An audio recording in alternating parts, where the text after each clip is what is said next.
Bonjour à toutes et à tous, bienvenue chez Ophi Invest AM pour notre point hebdomadaire de marché.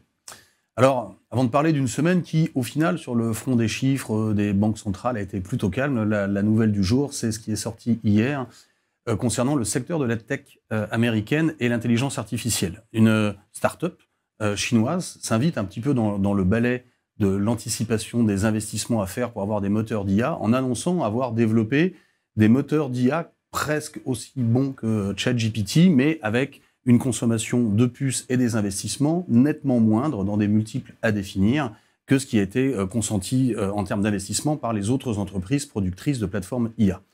Alors, ces éléments, plus ils sont creusés, plus ils méritent d'être confirmés. Toujours est-il que le secteur de la tech a particulièrement souffert hier, avec Nvidia perdant près de 17%. Vous imaginez avec la taille de la CAPI, on est dehors de 200 milliards de destruction de CAPI, et le Nasdaq un peu plus de 3%. Alors, si sans doute il n'y aura pas de remise en cause majeure tout de suite à court terme de la tech et du pricing de la tech aux États-Unis, on sent bien que les courbes qui montent jusqu'au ciel dans ce qui avait pu être anticipé sont peut-être un petit peu à réfléchir. L'entrée de l'histoire DeepSeek à l'intérieur de ce secteur nous le rappelle, c'est en même temps un peu prévisible. C'est un marché qui avait beaucoup monté, il y avait sans doute aussi beaucoup de derniers entrants sur le titre Nvidia. On va donc suivre avec attention ce qui se passe dans les prochains jours et les prochaines semaines. Ceci dit, ça tempère peut-être un peu un marché qui était quand même très acheté. À noter que demain, nous aurons les résultats de Meta et Microsoft, puis après d'Apple, qui seront scrutés de très très près à l'aune de cette dernière nouvelle. Ce reflux des marchés actions a un petit peu marginalement profité par effet de fuite vers la qualité au marché des taux d'intérêt. Alors justement, sur le marché des taux d'intérêt, le deuxième animateur de la semaine, c'était Donald Trump. Et ce qui est assez intéressant, c'est que après un début en fanfare, les dernières mesures de Donald Trump vont surtout être centrées sur tout ce qui concerne le côté immigration, avec certes vis-à-vis de la Colombie ou de la frontière mexicaine des déclarations très très fortes, mais d'un point de vue économique, des impacts beaucoup plus modérés que les grandes envolées lyriques qui avaient pu donner lieu à la campagne. Plus globalement, on s'attendait à avoir un déferlement de mesures, notamment sur les tarifs douaniers. Pour l'instant, les seules mesures vraiment dans les tuyaux qui devraient rentrer assez rapidement effectives sont 10% sur la Chine et 25% sur le Canada et sur le Mexique.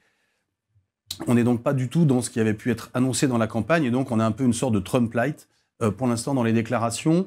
On sent que d'ailleurs ces droits de douane et l'analyse des déficits budgétaires et des échanges commerciaux qui doit rendre sa copie d'ici avril 25 vont plus être un levier de négociation pour forcer tout le monde à s'asseoir à la table et pouvoir échanger et faire des négos comme ça avait été le cas en 2018 et 2019 et on disait depuis quelques semaines, plutôt que dans des mesures intempestives avec des rétorsions et donc une guerre commerciale ouverte.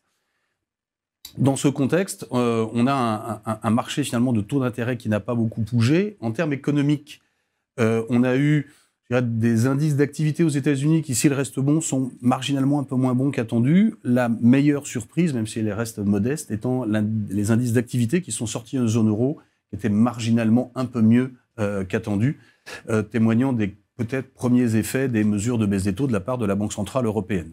Alors, qu'en déduire sur l'attitude des banques centrales qui vont se réunir demain et jeudi? Tout d'abord, auparavant, la Banque du Japon s'est réunie, qui, au rebours des autres banques centrales, a monté de 0,25 ses taux d'intérêt. C'est pas vraiment une surprise. L'inflation se confirme sur une activité qui devrait rester au-dessus du potentiel.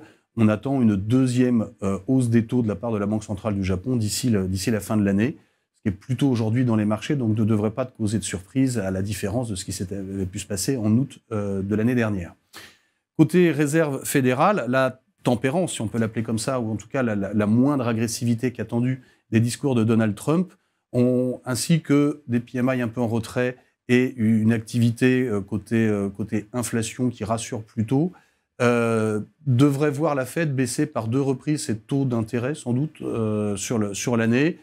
Probablement pas demain. Je pense que la Fed va attendre d'avoir confirmation d'un certain nombre de chiffres.